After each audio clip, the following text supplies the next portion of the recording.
what are we trying to achieve if there's just this money mountain that we're trying to get to the top of?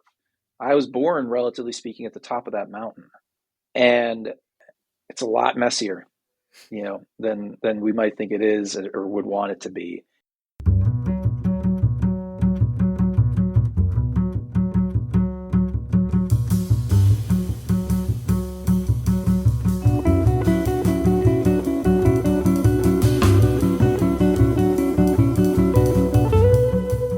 Hello, welcome to Money Honestly, stories about all the ways money can shape a person, for better and for worse.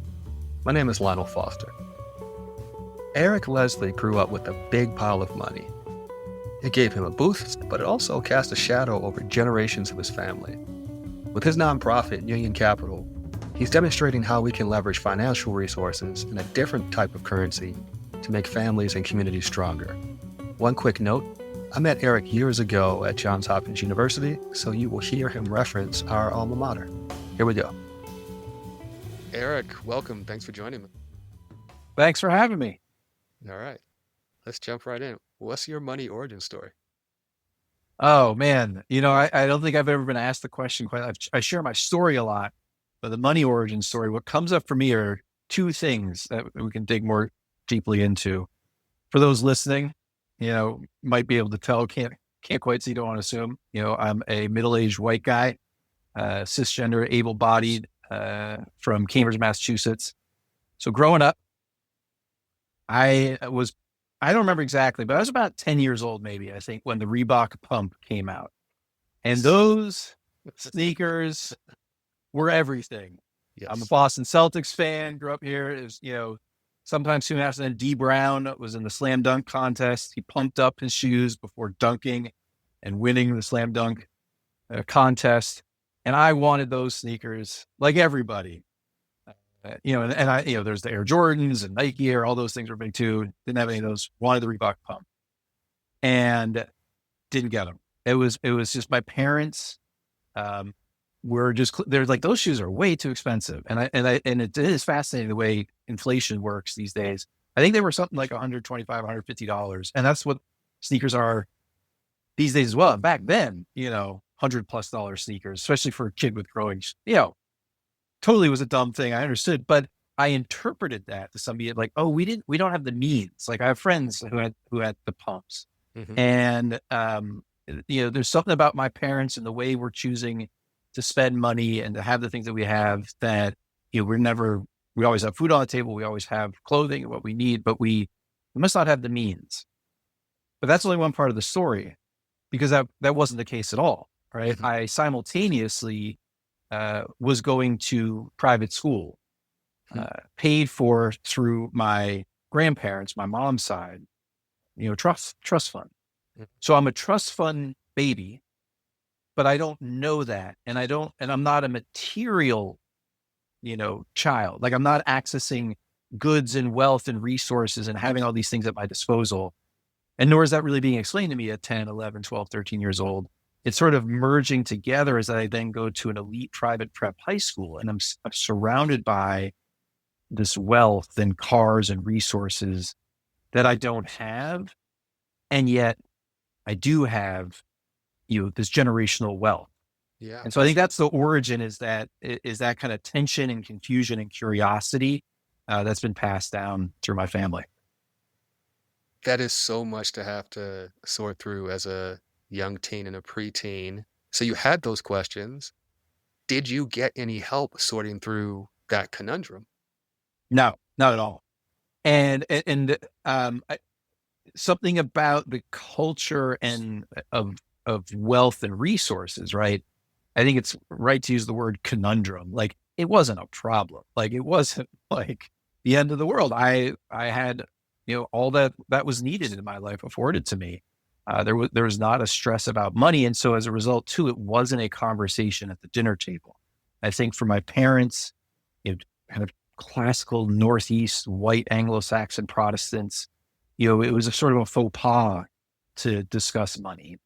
And as I, grew older and understood more, again, just through family history, but not necessarily always direct conversations, my father was very much, grew up in a working class family. He was the first in his family to go to college. His parents were, textile workers, moved around the Northeast, in the mills, eventually ended up in Rhode Island. And his older brother didn't go to college, went to trade school, got into sales and work. And then he goes to college in the 1960s, and is a smart guy. And he had some counselor in high school that's like, hey, you should check out Harvard. And lo and behold, he goes to Harvard. And there's a photo of him in high school, graduating high school with like the classic, just kind of like buzz cut, rail thin, thin tie, going, graduating high school. And then 4 years later, class of 1969 from Harvard, completely unrecognizable, massive beard, hair to the shoulders, put on some, college weight. He had, he transitioned into this elite world, but without the wealth and access. And then, I share this just in context of what I'm then growing up in, of like, he marries my mom, who, did come from a wealthier background and with this generational wealth being passed on. And so I don't think there was a understanding or an ability to have comfortable conversations about it at the dinner table or with us. As I grew older and prepared to go to college, it was shared and understood that it was through my grandparents' wealth that college was being paid for, that I wouldn't have to apply for loans and need scholarships.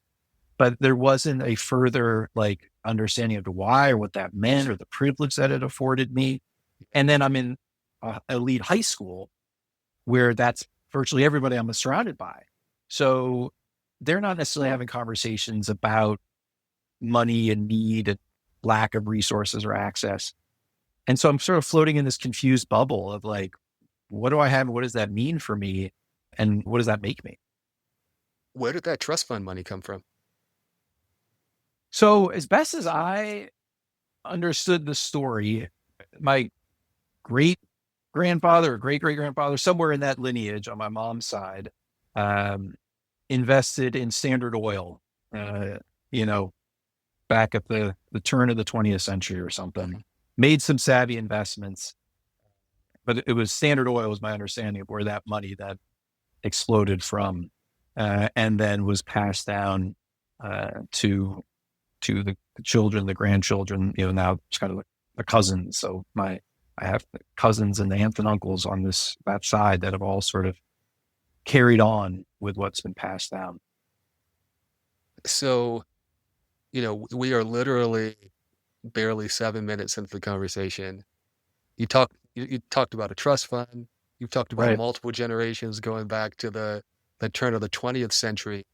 Are there people in your family who would be uncomfortable, maybe even appalled with how much we're talking out of school about the family money? I think you're probably right. I think a lot of those people are dead, right? Or are too old to listen to a podcast, I hope.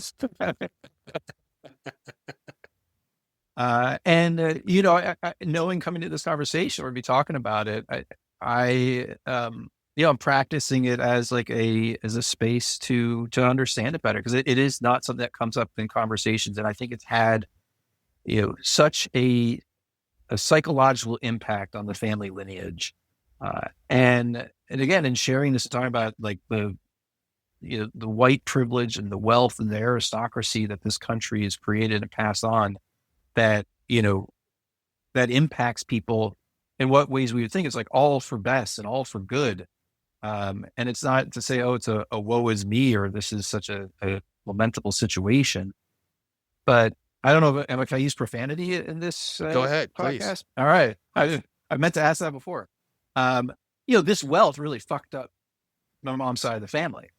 Suicides, depression, mental health challenges.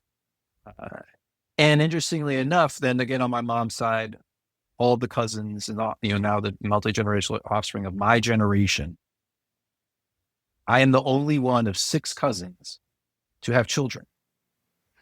And that's very much a choice that as I understand it, many other the cousins have made.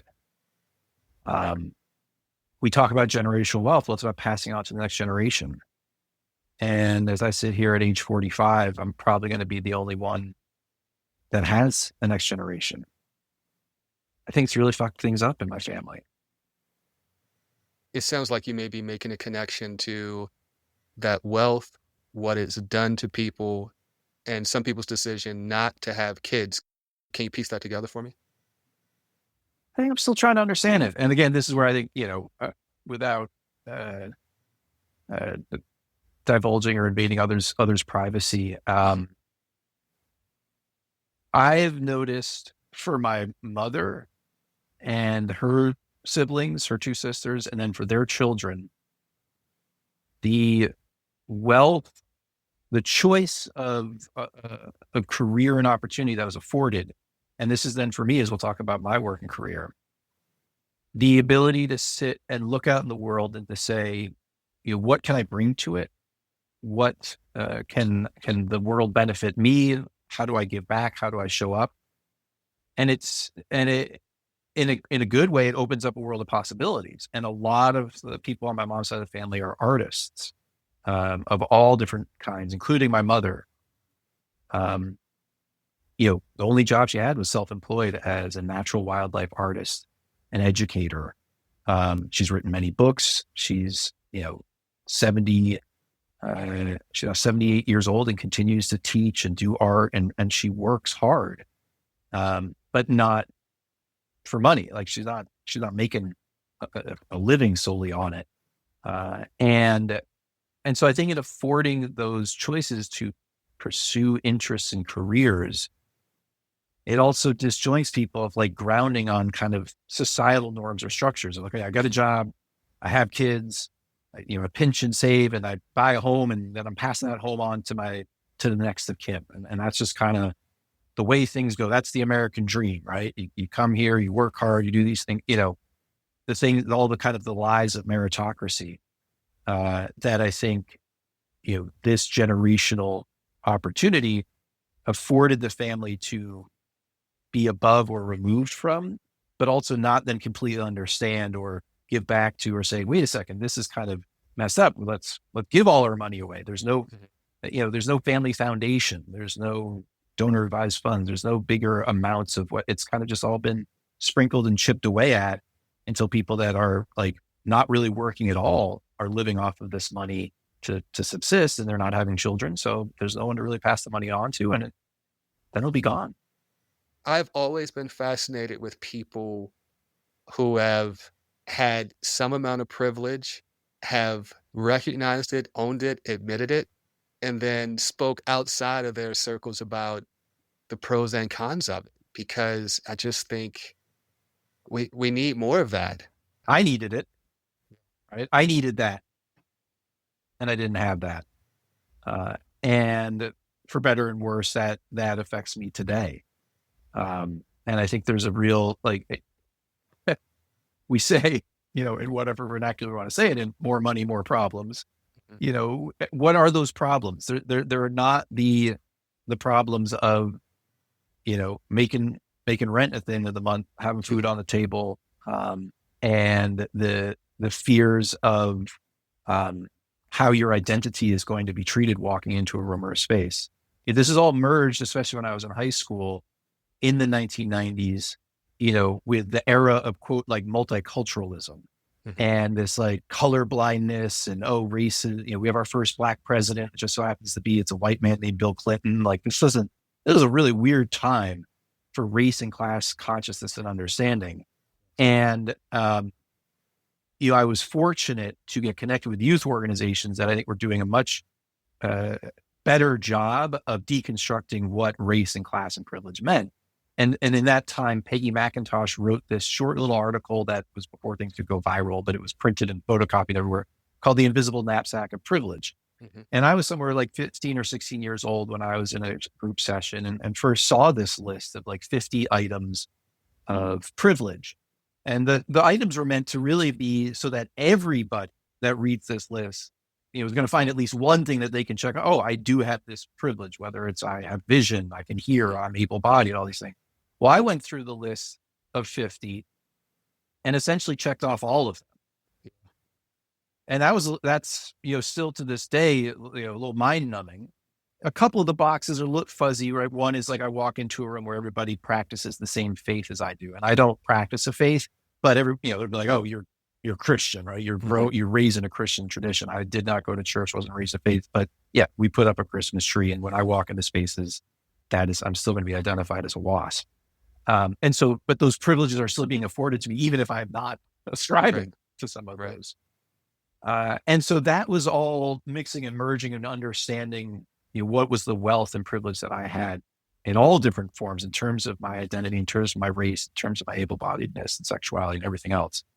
And it meant it led me to get the heck out of Dodge. I left Cambridge and went far, far away. And but like so many, ended up back here, 20 years later. Yeah, we'll get to the coming back in just a minute. Before we do that, so you've got all these thoughts, some fascinating and sometimes difficult family history. And as you mentioned, you have kids. How old are your kids? And how, if at all, do all these thoughts you've been having since the Reebok pump shoes, how does this affect how you raise or interact with your kids? Oh man, I love that question. My daughters are 13, and so 7th grade, and 10 and 4th grade. And so they're right at that same age for me of like kind of understanding the resources and needs. And I'd say my wife and I are intentional having better conversations with them. But we have not yet sat down with them to say, hey, here's the trust that's being passed on. And in each generation, it kind of gets further and further constricted. And so we're not talking about millions of dollars. We're talking about enough to, ideally, hopefully be able to pay for them to go to college. So again, that kind of thing. And not sure how much is going to be left after that, given the cost of college these days. Depends on where they go and if they go. But again, in terms of the day-to-day resources and needs, we have a house with a mortgage where food, the fridge is full, and lights are on and clothes are provided, et cetera. We made a choice, and one that I think really was also a financial choice that based on our circumstances, that our children go to public schools. And so we're not kind of paying out major costs on things. We have one car, one house. We're pretty limited in those means as well. So it's like history is repeating itself of sorts, similar to my parents. So I'm laughing because my older daughter right now is 13. She is saving up to buy a Nintendo Switch because we're not buying one for her. Right? Could we? Man, suddenly is like, so I mean, the Nintendo's heyday was in the 80s. The Switch, same thing. Yeah, man. So I wanted a Nintendo too. So the Reebok pump was one, the Nintendo was the other. And that was shorter lived because my friend got one and I was over his house a lot and I sucked.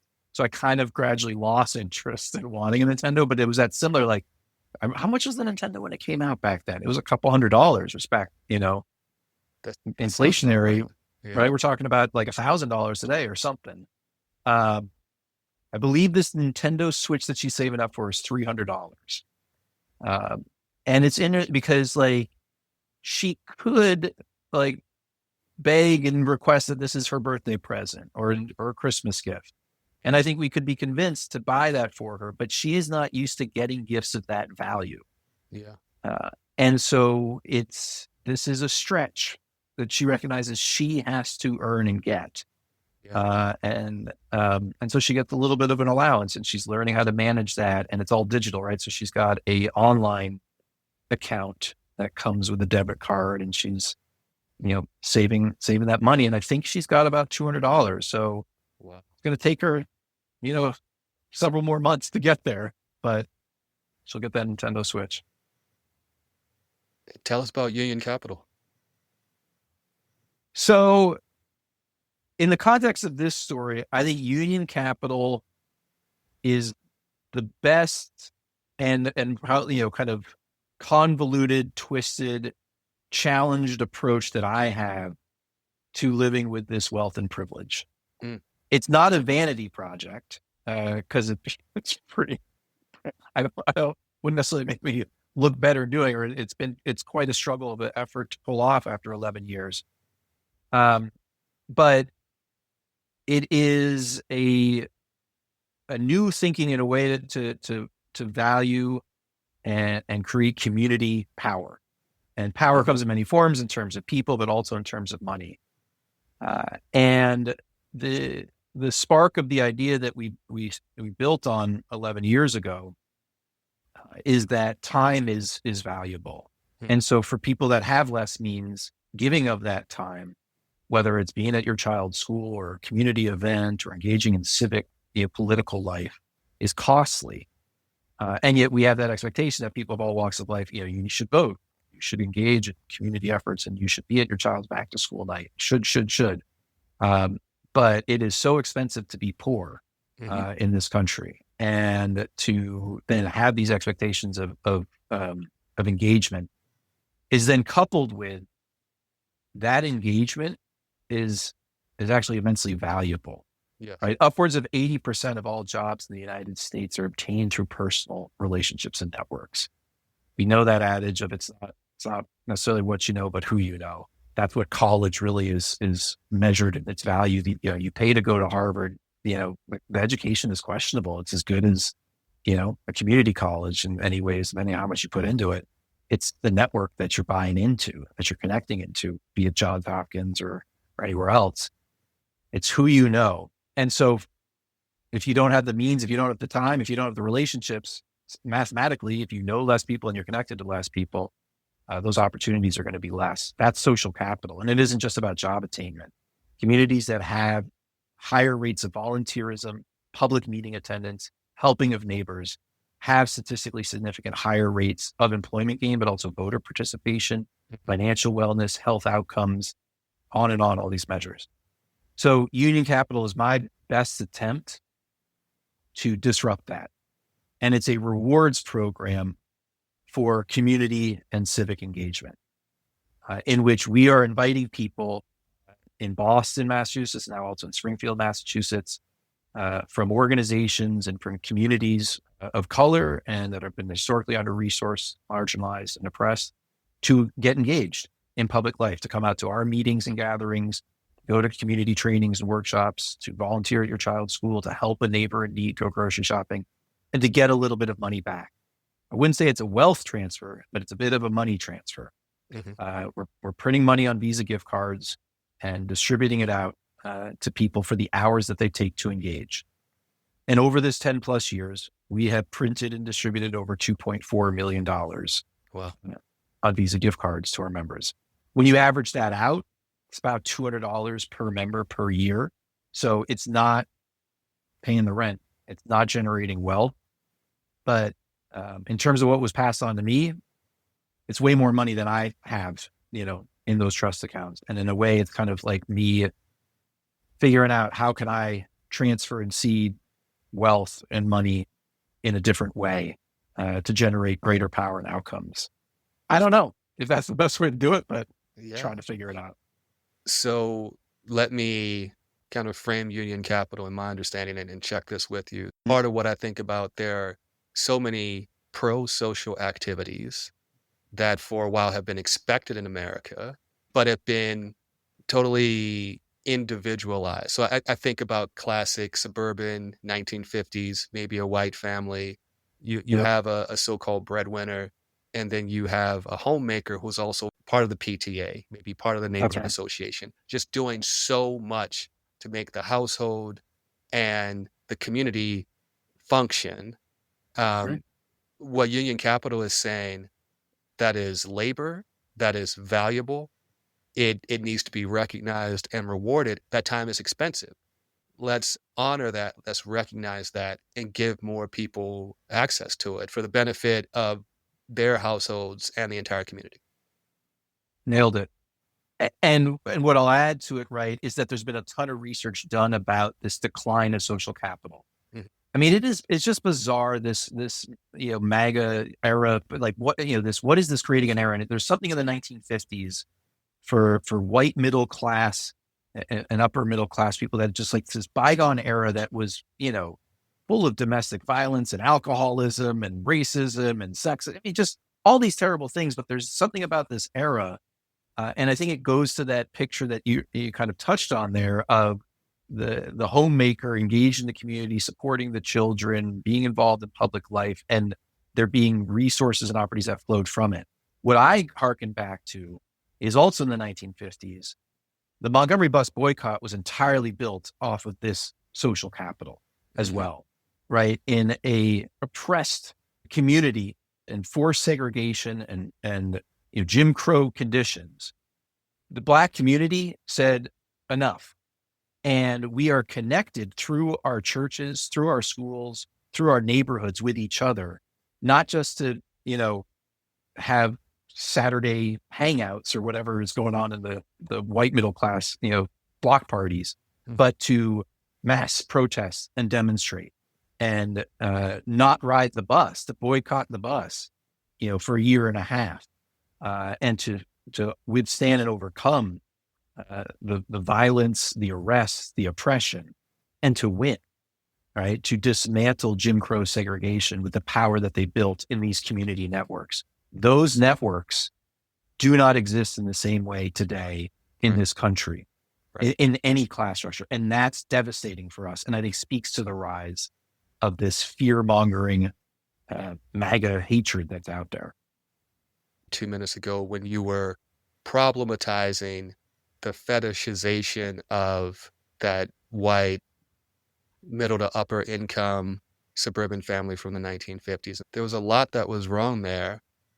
I suspect that part of the attraction, part of why some people are hearkening back to that, is because the roles people played were very clear. The man was supposed to be the breadwinner. The white, and of course, this was in an era when, queer people and social and family structures were not nearly as respected. Yep. Some of them were demonized. But so I'm just talking in the terms that were more standard then. Yep. The roles were clear. This is what the children would do. The wife, the mom. This is what, you maybe if you lived in a certain town, you might know who the bank president was. You might actually know the person who was underwriting your loan. And I think there's a hunger for that, kind of clarity.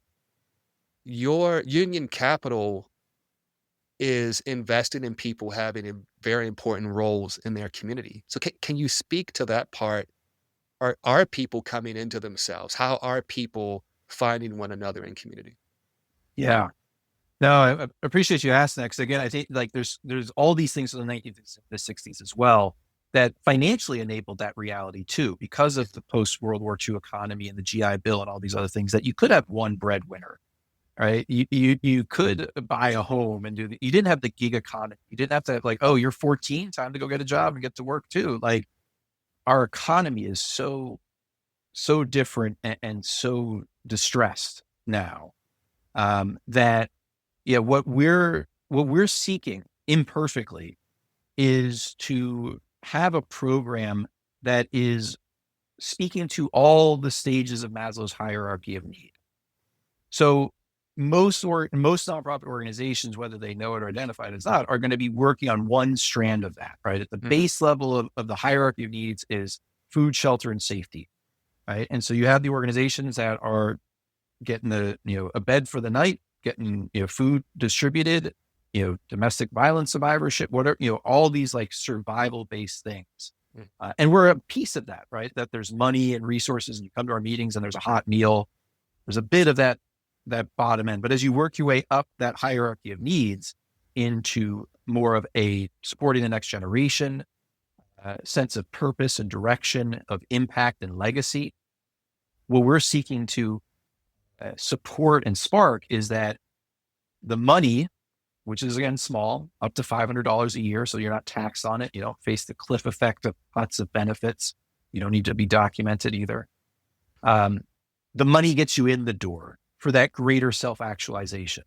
And it might just simply be, I learned about a great summer camp for my program because I came to this community meeting, and now my child is out sailing on the Charles River, and then they go on to a career in oceanography. I don't, right? But that access to things that you wouldn't have otherwise had.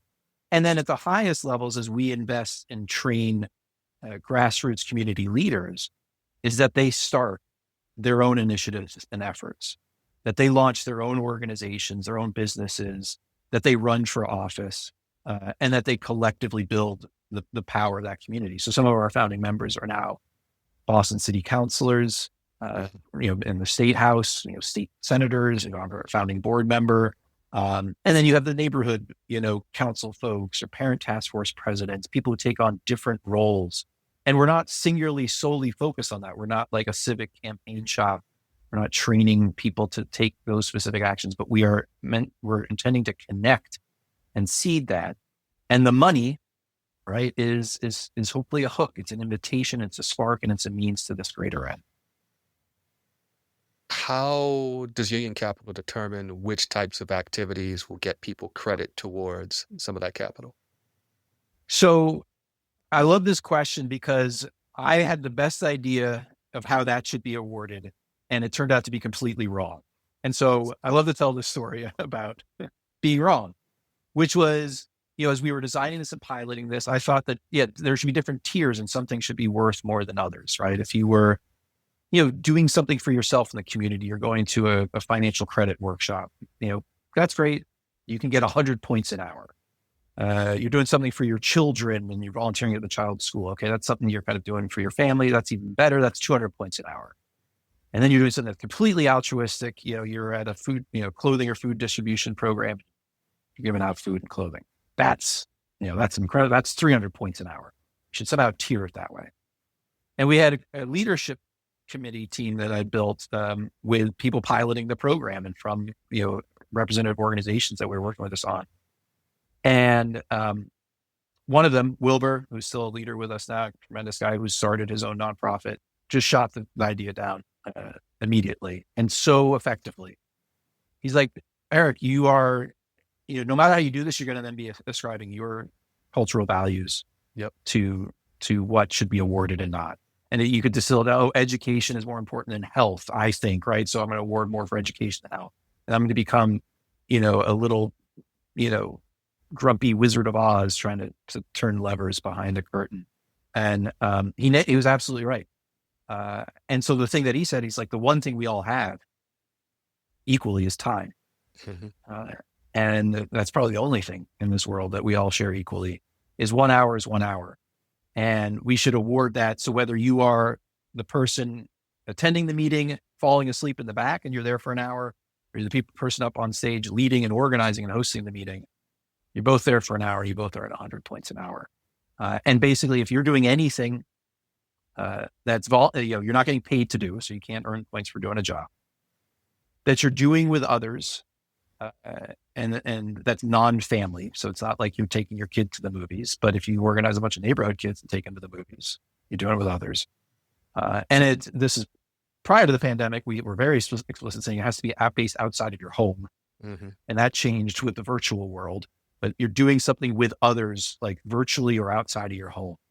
No matter what it is, you earn points for it. So if you go on a walking group with neighbors, you're out of your home, you're doing it with others, you're not getting paid for it. That's building our community, and you get rewarded. You've either invented a currency or simply surfaced a currency and utilized it to great effect. What do you want other people to know about this type of currency, how powerful it can be, what they might be able to do with it? I'm glad you asked that, because something that is, since the beginning of this, that's been understandable but extremely frustrating for me, and it continues to this day, is like, some people are just going to do this for the money. They're or they're going to lie, they're going to cheat. They're just doing this, they're going to, you go on your phone, you enter in, I went to this program, click, and I get points, and then I get a little bit of money. People should be doing this because they want to do it. And this kind of classist, disconnected understanding about time and privilege. And some of that's true. And that's okay. Like, I think in understanding how we're all motivated, that we do things for extrinsic and intrinsic reasons simultaneously. Yeah. All right. When I go vote, I vote because I care about voting and democracy. But I remember one time when I went to go vote, they were out of the I voted stickers. And I noticed how disappointed I was that I didn't get a sticker. And I had to walk around all day seeing all these other stickers and people look at me and be like, hey, I don't think you voted, you know? And that sticker has value. It has currency. I didn't vote for the sticker, but I want the sticker. And for our members and for all of us in our lives, there's that myriad of reasons, right? Like, I've got to fly somewhere, but you're going to tell me I can get frequent flyer miles and eventually get a free flight. Yeah, I didn't fly to that destination to get the miles, but I'm not going to be a sucker and not take the miles either. There's a mixture in understanding how we're all motivated and how we're all grounded, and that there is, again, this cost trade-off that we that we don't think more holistically about. And I think there's more growing in, on a much greater level understanding, like universal basic income and guaranteed income, and how that can impact and affect people's choices. And the same critique of like, people are going to use that money to do terrible things. It's like every time they read, people use that money to buy food, to get clothes for their kids, take care of their family. We're going to use the money in a way that best benefits us. And if that means sometimes that we are stretching the truth, or we went to a meeting for an hour and we said we were really there for 3 hours, like, okay, a couple more quarters that folks have earned. And it's about the larger, these larger goals that we have. Yeah. Well, thank you so much, Eric. Is there anything I should have asked you that I didn't? I mean, I'm a talker, so there's things that I could add. I appreciate the context of the conversation. I think there's those bridge of years for me from high school to starting Union Capital to where I live now. That has been a continual adventure of understanding identity, right, and intersectionality. And I'm so grateful for conversations like this, because I often will, I will always identify who I am and the privilege of my background is, but not necessarily speak to the stories behind it, because who cares, right? I think, it's like for people who have lived, lives of challenge and of lesser means, of oppression, and have historical legacies through their families, of being, brought to this country through enslavement or through, strife and conditions and war and immigration, who wants to hear my story about, a trust fund passed on? But I do think that there are, lessons that I want to share and that I continue to try to learn. And I think it can open up new ways that we think about this. What is the objective that we have as a country? Like, the way capitalism works is not everyone is going to be millionaires. Mm-hmm. And one study I saw is one of the reasons so many people are opposed to like taxes on millionaires is not because they are a millionaire, but because they think and aspire one day that they will be. Yeah. And they don't want that future money that they never are going to get to be taxed. And they don't ever become millionaires. But what are we trying to achieve if there's just all this money mountain that we're trying to get to the top of? I can generally say that my mom's side of the family and me as a result of it, I was born, relatively speaking, at the top of that mountain. And it's a lot messier, than we might think it is or would want it to be. And if we're not, it's not to say then people shouldn't get to the top. I mean, it's not me saying get off the mountain. Like, who am I to say don't aspire to that or get there? But learn from it. And how does it pass on to the next generation? That you've got these means, you have these opportunities, you have these privileges. How might you show up in the world? How do you give back? How do you speak and understand about it? And how do you, carry that as a opportunity and as a burden? I mean, white guilt is a term and exists for a reason. And that's something that I've carried and I continue to digest and understand. And it's not just white guilt. It's, male guilt. It's tall height guilt. It's whatever, it's all the guilts of these privileges that I can check off. And I think the conversations are a way to and through that. So I appreciate you making the space for it. You're very welcome. I feel like there might be a part two. because Hey, I'd love that. you have such rich experience, and you're good at speaking into a microphone. Thanks again. Thank you, Lano. Music for Money Honestly is courtesy of bassist, composer, and bandleader Chris Funn. It's his song Wish from the album Corner Store.